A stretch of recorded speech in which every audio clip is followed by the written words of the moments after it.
and welcome to my new video. Today we are going to make a wine box with a Christmas theme lid. This is an example of the box. It will have a lid that slides open to reveal the wine bottle. This box will fit a standard wine bottle only, or smaller. If you want it bigger, you will need to adjust accordingly.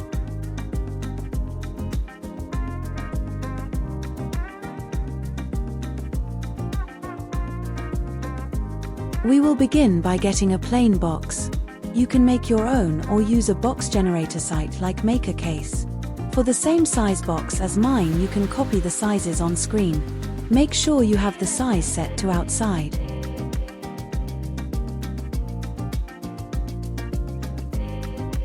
Set the thickness for your material. I would highly recommend you use 3 mm. Anything thicker may be too much for the lid when we come to make it. Set your finger size. I like it at max, then download the plans.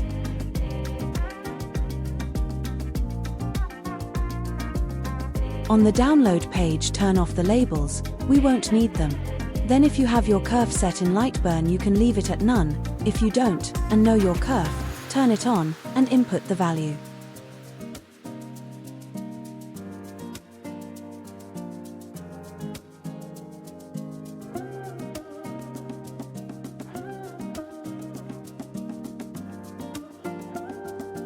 I already have the box downloaded and open. If you're like me and forgot to turn off labels, just ungroup it and delete them.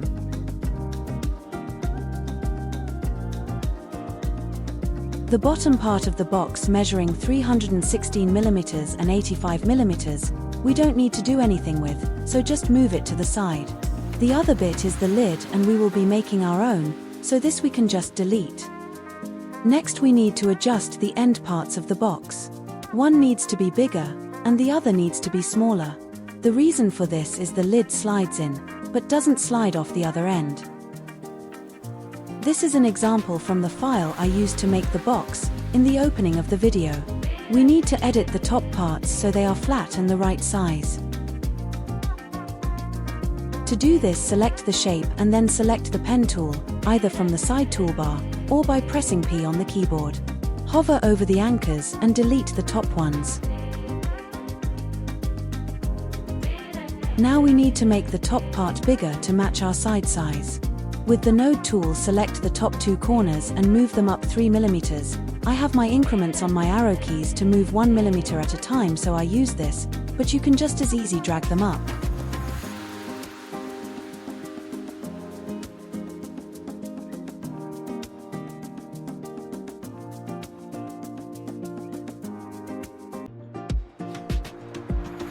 To save time, we can use the one we just edited and just make it smaller, so you can delete this one and copy the last one.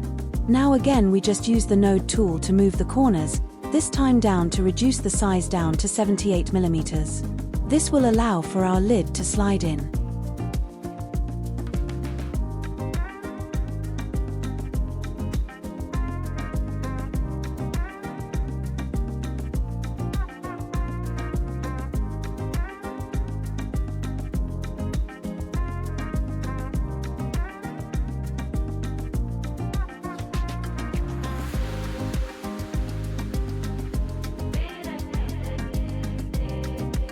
This is the end parts done. We can just move them to the side. Now we need to adjust our side panels. They are the right height but not flat. We will do the same here as the end pieces. With the object selected, select the pen tool by press P on the keyboard. Then hover over and delete the anchors.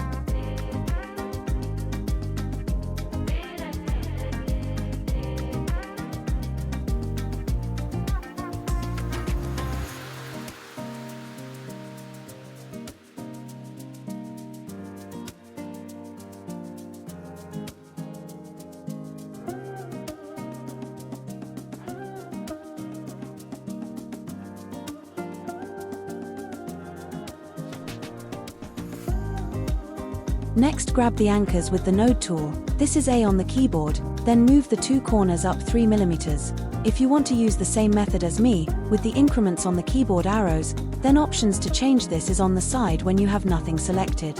If you don't see it, you can go to Edit at the top menu and find Preferences there. As both sides are the same, we can delete the other one. We now need to make the slots for the rail, which will allow the lid to slide on.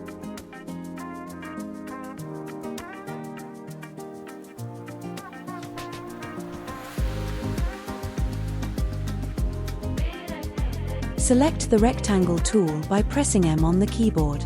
Then make a rectangle the same height as your material thickness and 50 mm wide.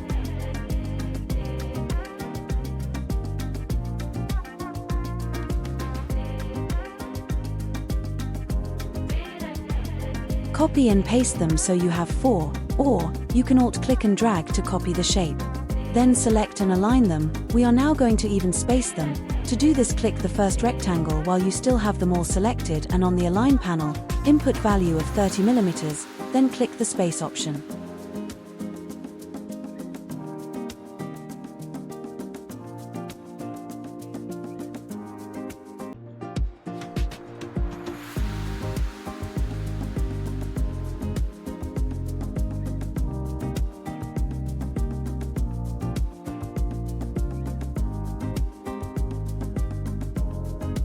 Now we need to position them in the right place. This is so the lid will slide on and be flush with the top of the box.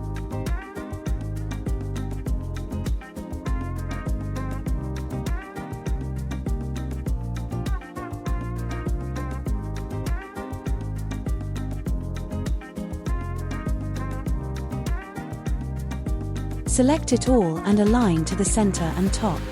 Then just select the slots and using your increments or dragging move them down 3 mm.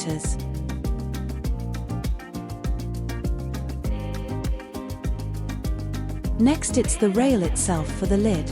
With the rectangle selected, make shape the thickness of your material and 300 mm long. Then Alt-click to copy our slots, as we are going to add them to the long rectangle. Align them, then move down 3 mm as we have done before.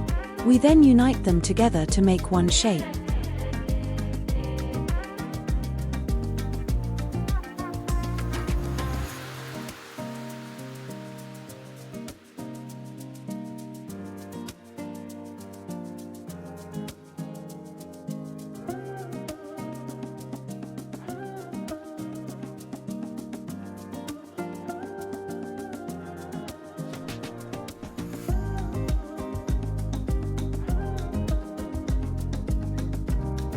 We need 2 of these, so duplicate it, then we will have one for each side.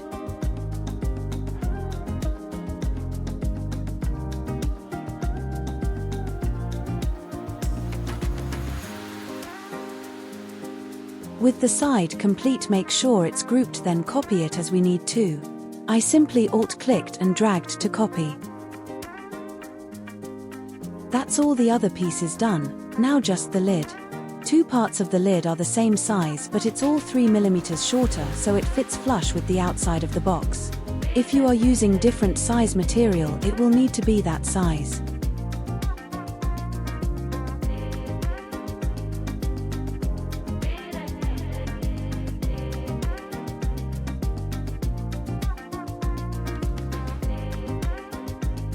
Start by making a rectangle 313 mm by 79 mm and a smaller one for the inside. I went with 273 mm by 60 mm. We need another rectangle for the middle part of the lid, but this needs to be 6 mm smaller to allow for our side rails. I went 6.5 mm for wiggle room.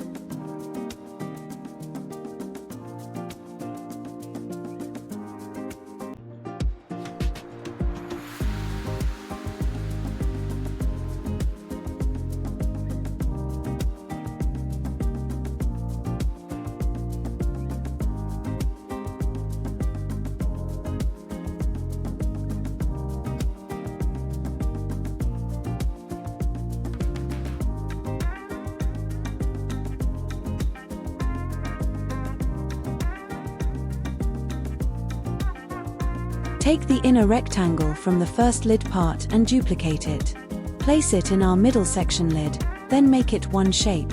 We do this by making it a compound path. Right-click the mouse and select Make Compound Path. Do the same for the other one.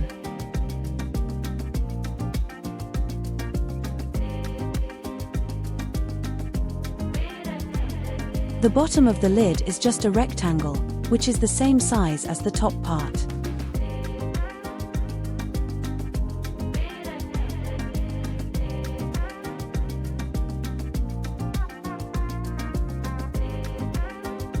Now we have all three parts of the lid. Let's do the writing.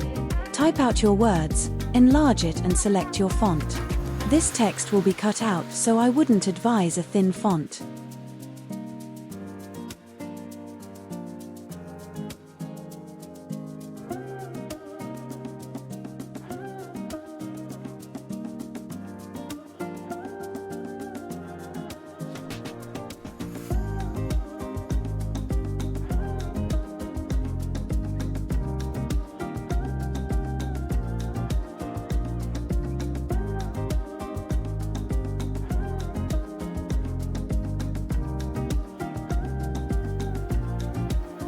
Place it so it overlaps at least 2 sides of the inner rectangle. 3 or 4 sides will make the design stronger, but 2 is enough.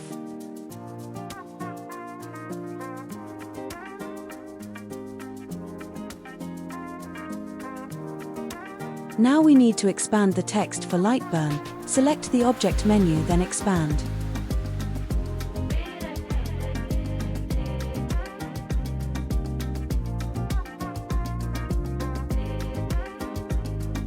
The text is now overlapping in places, so just click Unite to make them one shape.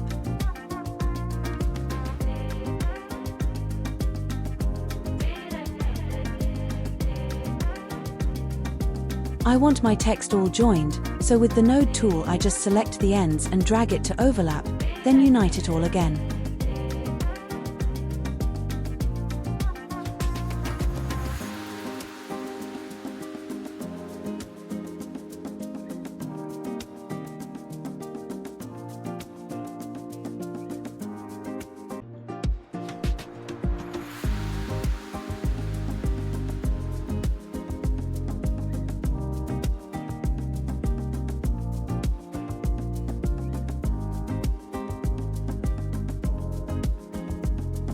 Make sure you are still happy with the size and that it overlaps, then duplicate the text and center align both the lids. Now select all the top one and unite it. This will make it our cutout.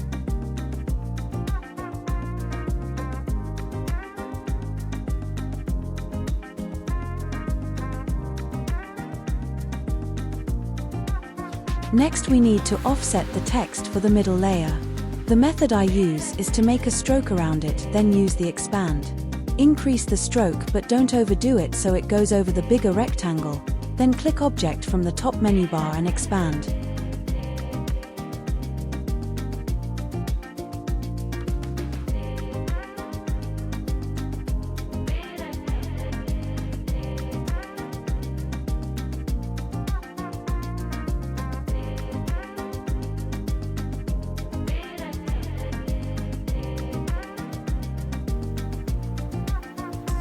Unite the shape, then release it and once again unite it. This will now be one filled object. Next select the whole thing and unite once more. Remember, if you don't see the Pathfinder, it can be found in Window menu at the top.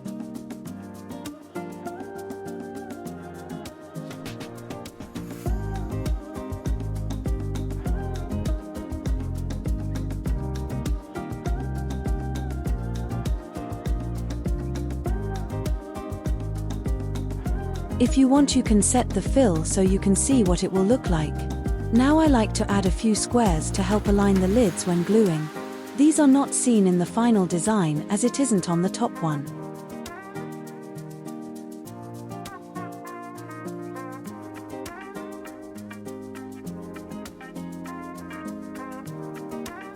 With the rectangle tool selected, make a small square. 3 mm by 3 mm is fine. I'm going to place this on the middle layer first. Align it to the bottom and the right. I then move it 5 mm up and left. Once in place, group it and do the same in the top corner.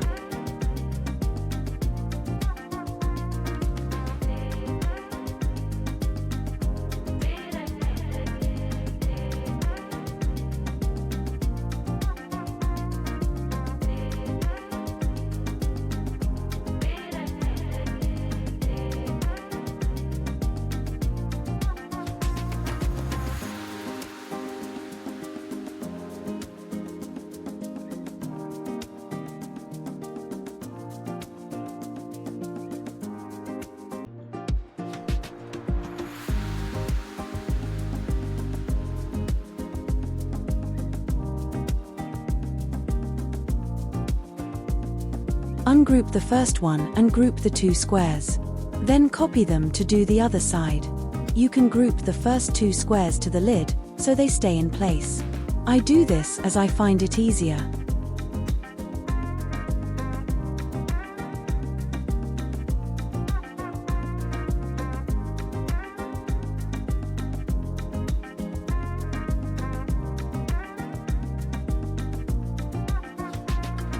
On this side, if you have everything grouped, you can simply center align it and move them in 5 mm. We now need to add them to the bottom lid part. Ungroup them if they are, then select the 4 of them, group them, then simply align in the center of the other.